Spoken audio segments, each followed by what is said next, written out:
finally, a source of raw, real, and honest information on healthcare issues that matter most. Welcome to BS-Free MD. From the latest medical information to how to stay sane as a doctor or a patient, no subject is taboo, no BS is allowed. Now, let's welcome your hosts, Doctors May and Tim Hindmarsh. All right, this week we're going to get into a bit more of the COVID aspects that Dr. Breggin has seen and how it kind of compares to what he went through with psychotropic medications and psychosurgery. Yeah, so if you missed the first part, which was last week, please go back, listen to last week's episode so that this builds on top of it. It will totally make sense. Before we jump into the second part, though, a little word from our sponsor, which is Advice Media. As a medical professional, you should be focused on fixing people's lives. But as a key decision maker in your practice, you have to figure out how to grow your patient volume, keep up with reviews, and how to stay connected on social. Tim, you don't have time for that, do you? You went to med school, not marketing school. Good news, your team at Advice Media did. Their pyramid of success was created for professionals just like you. The pyramid has 6 stages that, when combined, creates the ideal digital presence. Give them just 30 minutes to consult with you. We would bet you are doing some things really well, and there might be areas where you can improve. So just for spending the time, they'll give you a $60 Amazon gift card. Who doesn't want $60 on Amazon? Well, right, because then we're giving more money back to Dr. Evil so he can get into his giant phallic-shaped spaceship. And okay, I'm cutting you off. Don't delay. Book your demo today. Go to drpodcastnetwork.com/advice media. That's drpodcastnetwork.com/advice media. Put that in the show notes, of course.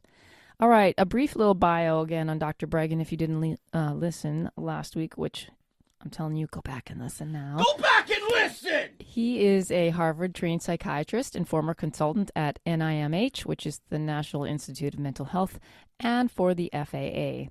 He is known as the Conscience of Psychiatry for his many decades of successful efforts to reform the mental health field. He's the author of 24 medical, scientific, and best-selling popular books. He's done a ton of work and testifying with psychopharmacokinetics, as well as in the field of psychosurgery and putting an end to things like lobotomies. I'm sure people are familiar with that. His bio is extensive. It's pages and pages long, and you can read more about him on his website at www.breggin.com.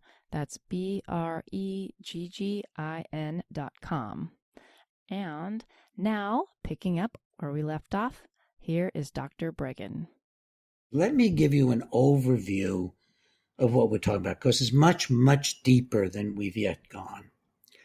The decision to have a SARS-CoV virus epidemic was made clearly by 2017. I think it was made probably, and a key person here is Bill Gates. It's unfortunate that the rumors are true. A key person, but there's so many other hundreds of people involved in all this.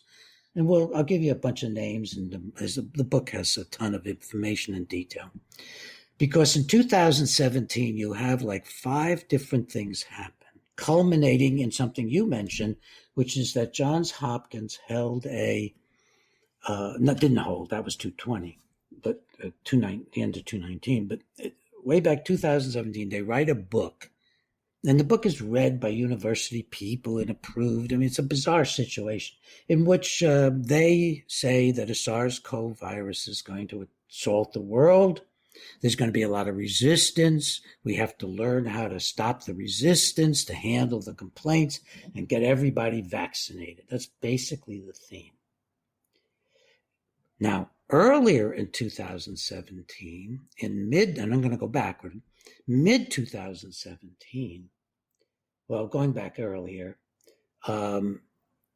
working with Charles Schwab, who is the Great Reset guy, Bill Gates develops an organization called CEPI, C-E-P-I, which is kind of exactly what they want now and what they got through COVID-19, which is a coalition of bringing together the most powerful predatory philanthropic groups, the most powerful and predatory governments, and the most powerful and predatory billionaires and corporations around the world.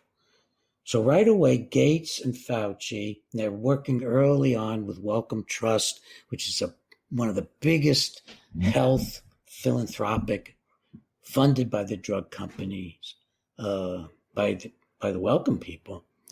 So they come together and they make CEPI. And CEPI's goal is to enrich all of them by getting a ton of money to invest in vaccines. And right away, they are talking about the risk of SARS-CoV. They never talked about that as a major risk until they found out they could manipulate it in the labs to make them. That's the key. 2015, the thing we report to Trump is that they found out they can actually make these things, lots of them in different forms, that they will kill mice. Ironically, older mice, much more susceptible, young mice not touched. And the terrible reason for that is that the communist Chinese have too many old people, so they're really happy with that. That's one of the final things I realized. I don't know why nobody else talks about it. Well, so the motivations for this sound like they're multifactorial, right? There's the financial and world domination, where you can get rid of that unhealthy, the elderly, the sick, and sort of cleanse and depopulate the world. And then you have organizations that can get rich from pharma, from vaccines. You cull the herd. Exactly. Which is amazing, because May and I had this discussion, and at times I feel like I'm going to the kitchen and folding a tinfoil hat. But if you listen to the all these guys, and they're massive proponents of the world has too many people. Well, if you want to get rid of people, who do you get rid of, right? You get rid of the least productive and the most dependent.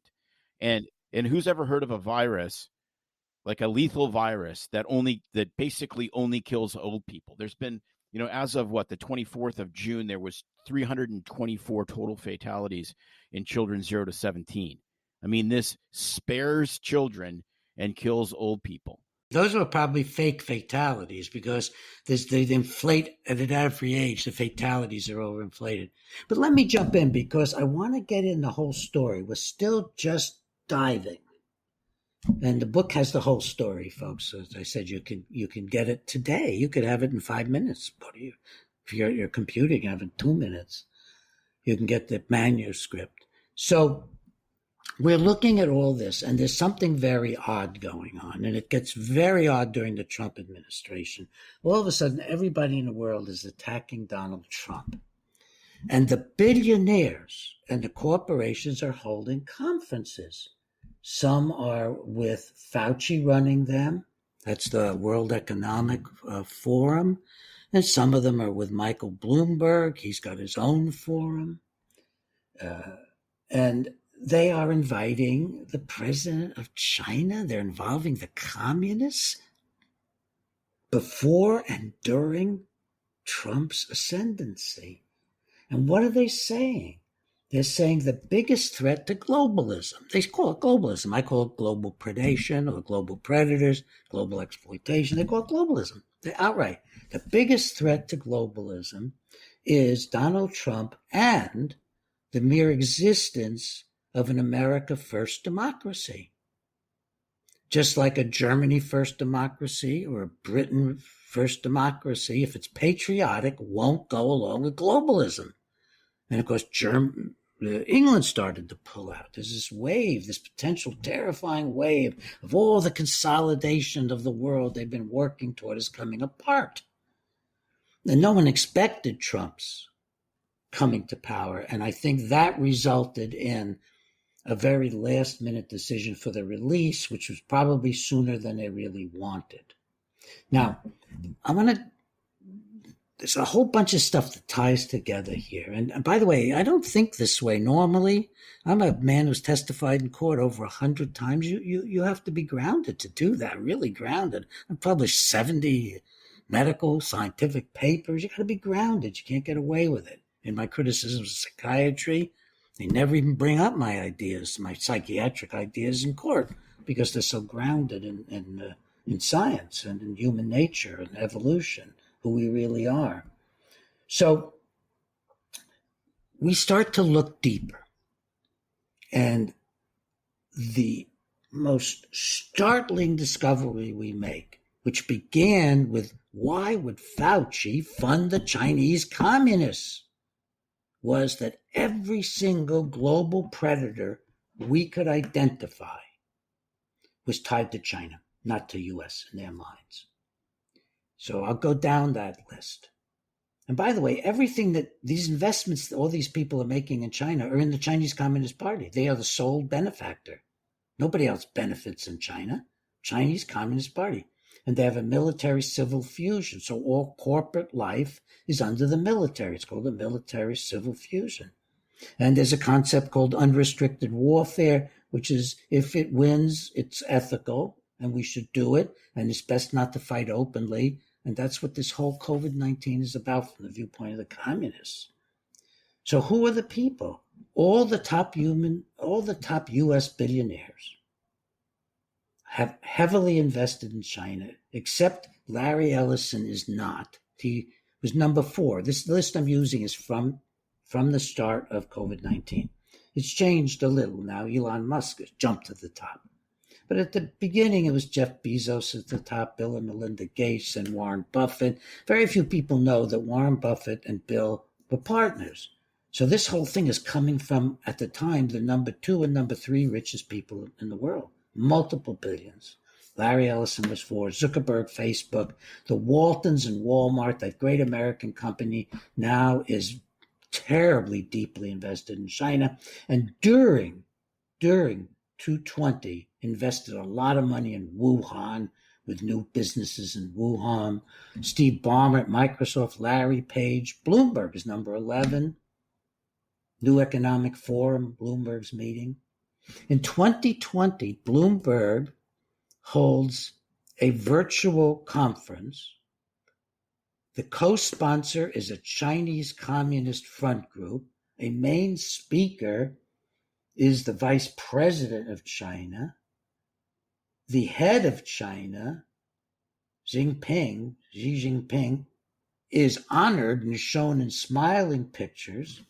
The conference, which is a video around the world virtual conference, Bill and Hillary, Henry Kissinger, Janet Yellen, the former Fed chair, is about to become Biden's treasurer, Paulson, Bush's, because Bush family, I'm sure, is very close to this globalism. Henry Paulson's there. Corporations that are there during Trump's administration, as it's coming to its end, actually, at the end of 2020, corporations that are coming to something co-sponsored by the communists with a grinning Xi Jinping include McDonald's, IBM, MasterCard, FedEx, Prudential, Goldman Sachs, Honeywell, Moderna. Moderna's right in the middle. Prime Minister of India, King Hussein, European Central Bank, banks galore. And then a special day on COVID-19 by Bill Gates, Tedros, and Daszak. Daszak, this henchman of Bill Gates and Fauci, who's their own side is sacrificing right now. He's there. Tedros from WHO and Bill Gates. Bill Gates, who when Trump withdrew money, all funding from WHO, Bill Gates took over. He took over the second spot, China first. All right, they're all integrated and they're all meeting together, trying to recouple with China to stop the decoupling under Trump and saying it outright. So this has been going on all along with Bill Gates, with Buffett, with Zuckerberg, with all the people who hate Trump, with all the people who hate America first, with all the people who hate America. And if you listen to what they're saying, they're always favoring the totalitarian system. I've not seen one of the groups I've mentioned to you or people I've mentioned to you ever speak of freedom. They hate Christianity. They hate Judaism. They hate freedom. It's amazing. And that's the amazing thing is that it's just so bizarre to me. And I've had this conversation. I mean, we work in a very liberal town, and I've had this conversation with numerous of my friends, and they're still, liberty-loving progressives, which is very heartening to hear. And I said, it's like everything's switched. It's like, since when did all these liberal progressives become shills for gigantic companies? Vaccinate your kids, vaccinate your kids, vaccinate your kids. I'm like, what are you doing? It's like, it's super woke to be vaccinated. You're just being like, children are not affected by COVID like old people. There's very little benefit to them, if any benefit at all, if only harm from the vaccine. Yet somehow the most, righteously liberal thing to do is to back Pfizer and Moderna. And I'm like, what happened? I mean, used to be the guys that were against giant corporations. Now you're shills for them. Yeah, from anti-vaxxers to all the way to absolutely against giant corporations, and somehow, off of the small guy. This is totally flipped. I can actually explain exactly what the model is. You see, when we opened up China, supposedly there's a story that President Nixon, only a Republican could open China.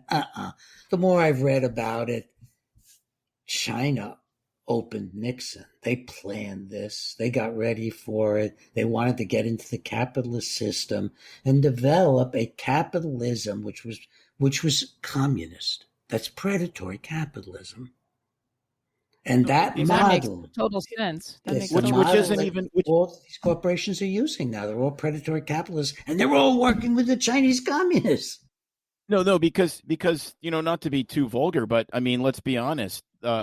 Chinese system of essentially slave labor and predatory capitalism is all of these other predatory capitalists' wet dream. Yes, it is. It's quite bizarre, though. That's exactly how they act. Like, how does Facebook act? Instagram comes along. It's a good company. They wait. They come in. They swoop in. They pay a few billion for it, and they blow it up, and they control the entire market. You know what happened with YouTube? YouTube was an independent company, comes along. Google, like, boom, scoops it up. It's like, hey, everything will integrate through Google. They're totally predatory. It's not a free market at all. I mean, I'm a big free market guy, but this isn't a free market. I mean, it's totally ridiculous.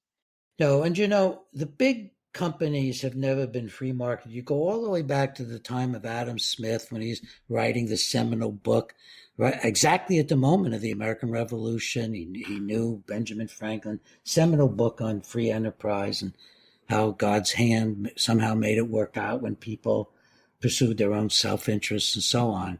Well, at that time, we already had the British tea company. We already had the worldwide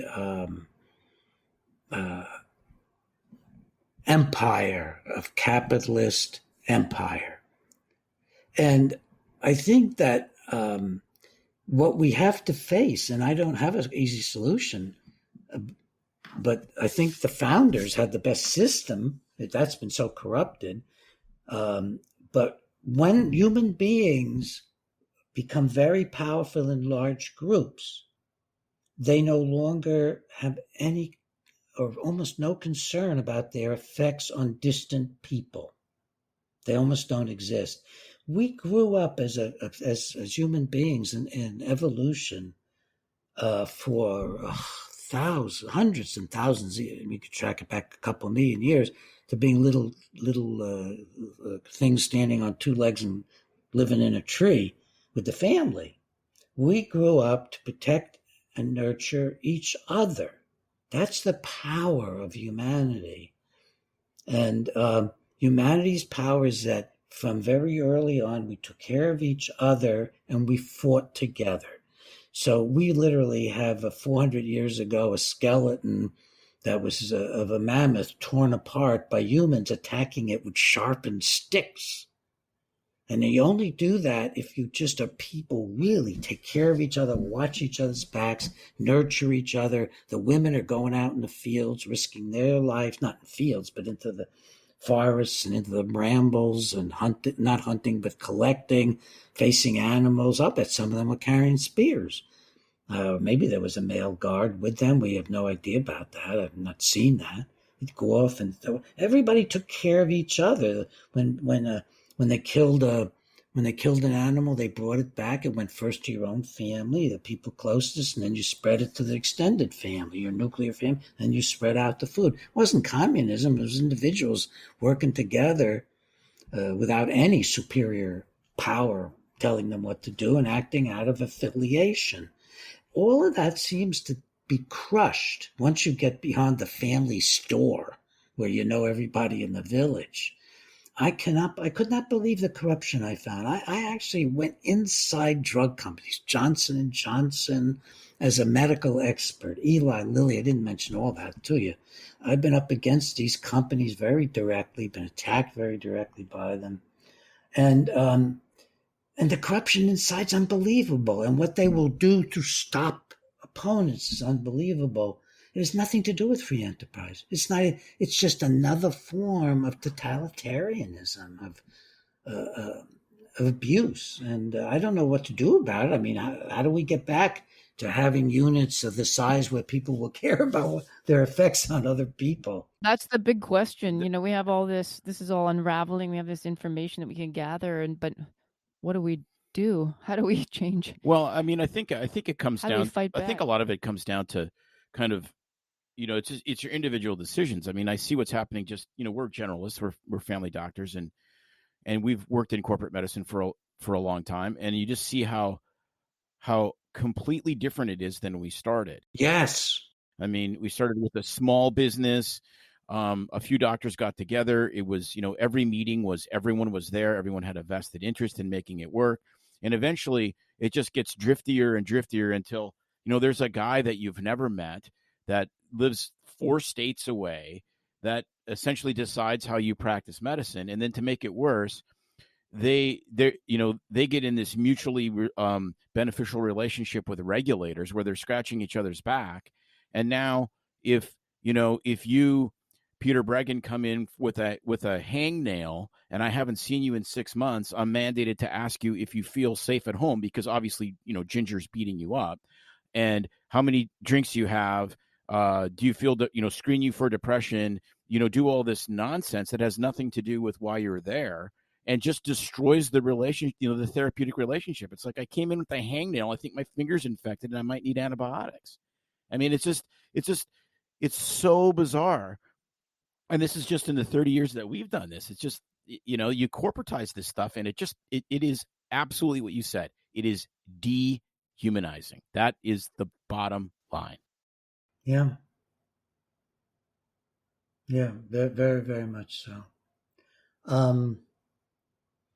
But we, I think there is I want to be positive with people because it's really true that there is a renewal in America of a belief in freedom, in a belief in patriotism. This country isn't just exceptional, it's absolute, it's totally unique. It's unique. Never before in history have a group of people tried to formulate a constitution to protect human rights, to have a government that represented the people rather than the people in charge. And they did a pretty darn good job with checks and balances because they knew that human beings are very corruptible. They knew that. They knew they were corruptible. So they got all kinds of checks and balances built in. All that's being destroyed now by corruptible people. But there is a counter movement, Hey, Tim, you guys represent this. Your doctors represent this. I represent this counter movement. I've given us a name, the refounders of America. We're the refounders of America. I love it. I love it. And I think of our kids, who are now just in their 20s and they see even what's going on and their eyes are like, what the heck? Like, I have hope for like us, but as well the the younger generation, that their eyes would open to this as well. Well, it is fascinating, actually, because ultimately they'll save us.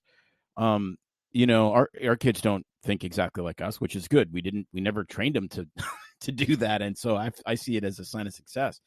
But at the same time, they kind of see through the smokescreen way, way more acutely than a lot of, the 35 to 40, 45-year-olds. Those people seem to be the most entrenched in this. I just got to do what I'm told. Fauci knows best kind of thing. And that is exceptionally troubling. I mean, the thought of thinking for yourself is horrifying to a certain demographic of people that we deal with. And I just do not understand that. Well, it's been trained in them systematically, literally, in part by communist influence in this country. And then the liberal progressive influence is systematically doing this. That's the thing we have to look at. They've systematically taken over, the progressives, every single institution in America. In fact, it even happened to an institution that I built, I created, and then Ginger built up. That was the Center for the Study of Psychiatry, the International Center for the Study of Psychiatry and Psychology. We built up this institution. I had formed it, and then Ginger came into my life, and she just built it up. We had a big board of directors. We had on it senators and congressmen on the board because of all the reform work I'd been doing. And then as we got near retirement, we handed it over to some other folks with the understanding that we would still be involved, but they would have the final say of things. And it turned out that there were a bunch of progressives, and they'd been openly lying to us. And they took over the organization. They actually dismissed all of the independently strong people on the board, including the congressman and the senator, and they made themselves everybody. And they fell apart. Since then, no one's ever heard of the organization when it was the premier organization, but they took it over. And it was like, this happened about 15 years ago.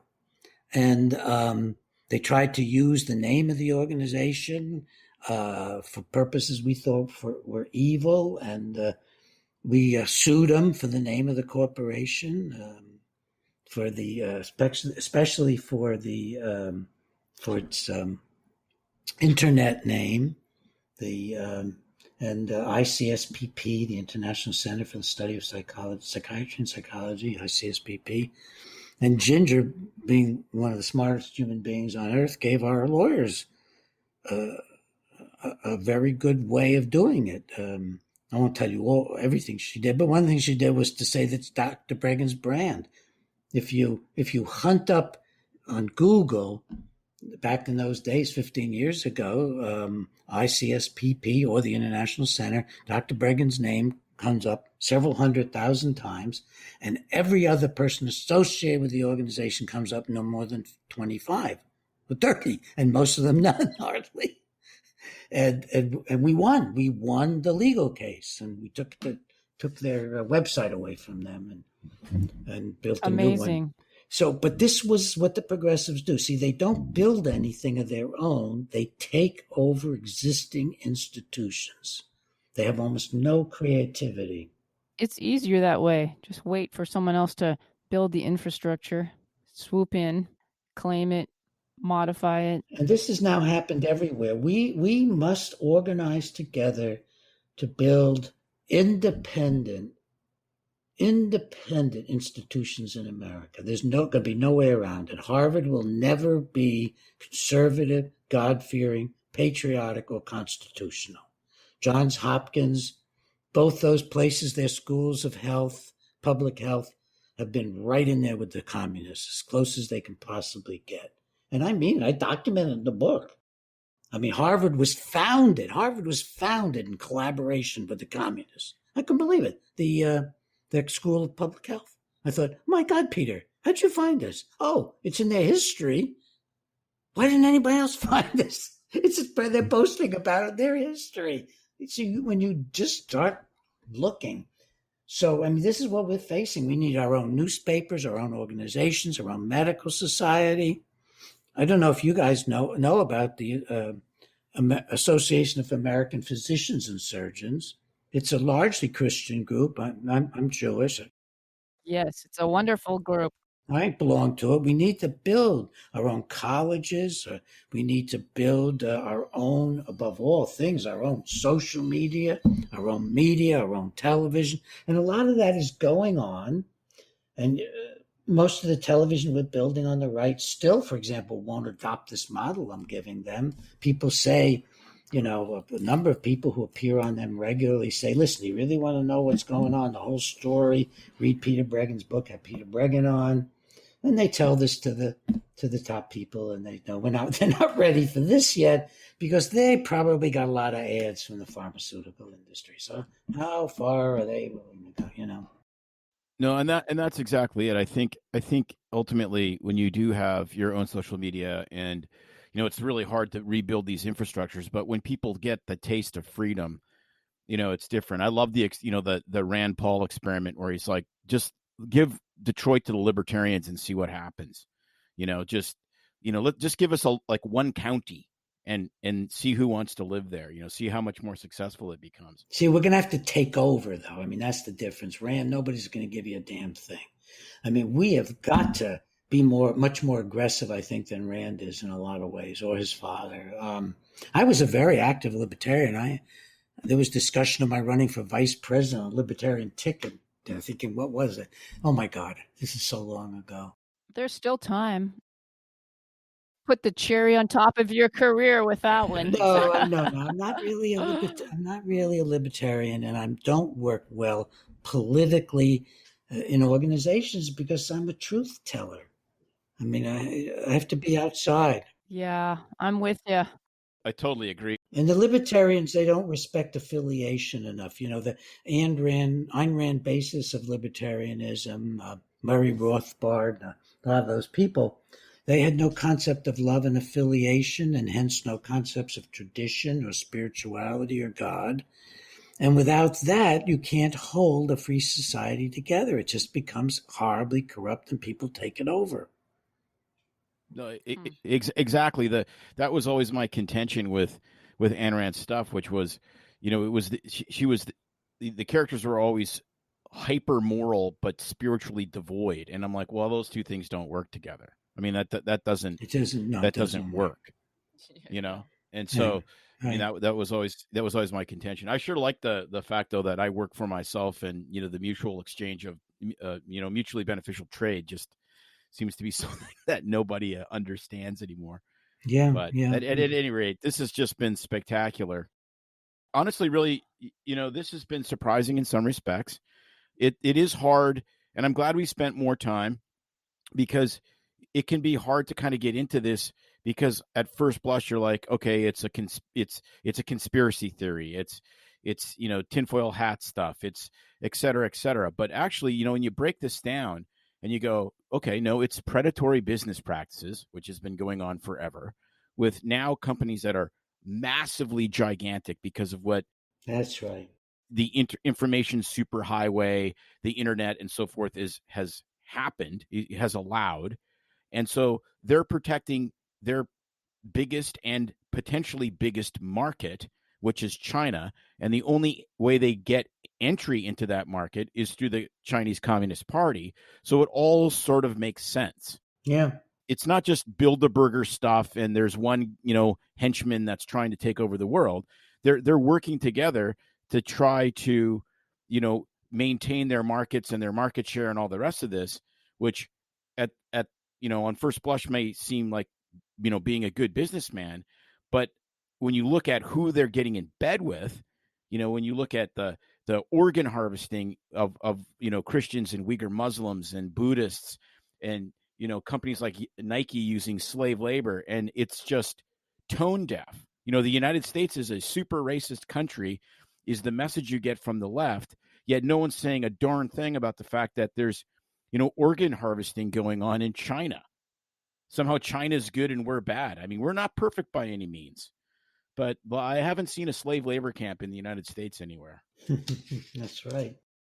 So we so appreciate you taking time to be here and share all of this with us and our listeners. We definitely are going to link the website for the book as well as your website. Any other ways people can contact or find you, or is it just best to find you on your website? Yeah, it's just simply Breggin.com, Breggin.com. My wife was a real early techie, and so I got Breggin.com, and my Twitter handle is American MD. I mean, my Ginger really, my co-author, really thinks outside the box early on. So your website is super impressive. I'm like not a techie. I just started trying to build one. It looks like a junior high. No, it looks like a kindergartner tried to do a scrapbook page is what mine is compared to. Mine's a well-organized library. It's beautiful. So you still have the radio show going on? I saw that on there as well. Yeah, right now we're shut down on YouTube. Big surprise. Of course. What I would suggest, well, first, I think the simplest thing to do is to get the book, because that's the real issue right now. Get the manuscript today and go to wearetheprey.com and buy the book, and please. And it's not that expensive, and it'll be out in a month or so, maybe 6 weeks. I don't know. We're working on it as best we can. But you'll get the manuscript. There'll be only the slightest additions to the book, and maybe a few less copy editing mistakes. But get the manuscript, and it documents. Ginger says I shouldn't even tell people how many citations we have because it'll scare. But we have over 1,000 unobtrusive endnotes to document. Somebody said Breggin makes a point in a sentence or two, and then there's your little tiny endnote if you want to go look at it. Perfect. The other big thing you can do, since we are now we lost our 45,000 YouTube people that we could connect to. So to keep track of what we're putting out now is very simple. Go get our free newsletter. It's called Free Frequent Alerts. Free Frequent Alerts. And you can get it on Breggin.com, Breggin.com. And between once and twice a week, it's pretty frequent, you will get a relatively short discussion from us about what the weekly radio show has. By the way, for those of you who know more about what's going on in this world, the 3 people have written introductions to our book, and they are the 3 top people in the treatment of COVID-19. They're real scientists. Peter McCullough, who's published 600 articles in the field of cardiovascular disease and renal disease, and a professor and a department head, director kind of person. And until he went to COVID-19, just like I did. Peter McCullough. Yeah, he's been on our show, actually. Yeah, he's terrific. I've interviewed him a few times. Peter's written one of the introductions. A man that I love, another man I love. I love all 3 of these people. Vladimir Zevzelenko, who did the first protocol before anybody else dared to do it for the treatment. Was very successful. He's paid a heavy price, but he started the effective early treatment. And you'll also find out in the book who to call to get early effective treatment. And then Lee Vliet, who wrote the book. Peter McCullough helped and oversaw the process, wrote the book on early treatment. Elizabeth Lee Vliet, all MDs, and they all wrote introductions to the book. That's what really signaled to us that we were doing something good. When these people saw the manuscript and said, we want to help. Thanks for having me on. You bet. And this has just been great. I mean, I really feel like the more we discuss this with people that have done different research and have different experience than ours, that like scales are falling off my eyes and things are starting to make a whole lot more sense. It's been a brutal process for us, Tim. Just brutal. Scales fell off our hearts. I mean, it's just been brutal looking at this. It's amazing. Yeah, I totally agree. Well, thank you so much again. Well, for you guys, thank you a lot, very much. Thanks. Wow. I must admit, when I first heard the title of his book and looked through some of this, I was kind of like, man, is this going to be some sort of conspiracy theory. Tinfoil hat stuff? And Yeah. honestly, I think he's given the most cogent explanation for the stuff you can't explain in COVID, which basically is, I wouldn't even say follow the money. I would say follow the power. And who gained power and who lost power during this epidemic? Did Amazon and Netflix and the financial services industries, did they gain or lose power, right? Did the family business down the street, the pizza parlor that may have been in business in your town for 25 years and went out of business, did they gain or lose power? Did giant governments gain or lose power? And then I think it, I don't know another way how to explain it, though, but did China gain or lose power? Was their economy hurt more or less than ours? And, the answer is, it was almost like COVID started in China and then nothing ever happened to China again. You never heard anything. You never heard about, you saw people throwing dogs out of their windows and their buildings being shut down and people being dragged off. And that happened for maybe a month or so. And then it just went away. And it was like, oh, it's not in China anymore. It's just the weirdest. It's the weirdest thing. Is it because, they kicked out reporters? Well, partially. Is it because, I don't know. I mean, it's a real mind blower. He brings a really, interesting side to it, which I think people should, listen to, challenge. And it definitely is bigger than just a bat virus slipping out of a lab, for sure. So check out his book online, wearetheprey.com. You can go there and learn all about it. You can pre-order it. Currently, I think it's $15.99 plus shipping. And it's co-authored by his wife, Ginger Breggin. I think you'll find it fascinating. And, if you thought this interview was fascinating, the book really uncovers a whole lot more. So that's wearetheprey.com. And one last thing before we go, remember Advice Media? Well, don't forget to schedule a consult with them to receive a $60 gift card and strategic insight on what your current digital marketing is doing or not doing for you. Contact Advice Media at drpodcastnetwork.com/advice media. Again, that's drpodcastnetwork.com/advice media for that free $60 Amazon gift card. There's the sound of the giant phallus rocket ship. I gotta cut you off blasting in, penetrating the air with Bezos' bald Dr. Evil head. All right, everybody. Thanks for being here this week. Please share your favorite episode, if not this one, another one from BS Free MD with a friend. And, maybe we'll be having another Doctales and cocktails soon to celebrate summer. If you have any advice, suggestions, or recommendations for feedback, please reach out to us at doc@bsfreemd.com because we always want to be here for you.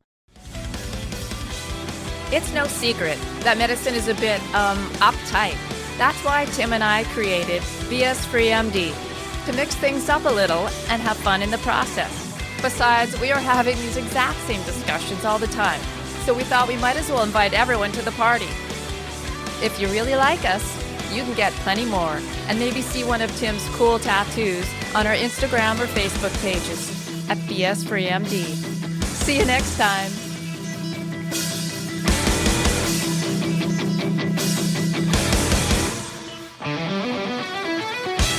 While we try to keep BS Free MD as raw and real as possible, we can't be held responsible for any medical decisions or discussions had as a result of what you've heard on the show.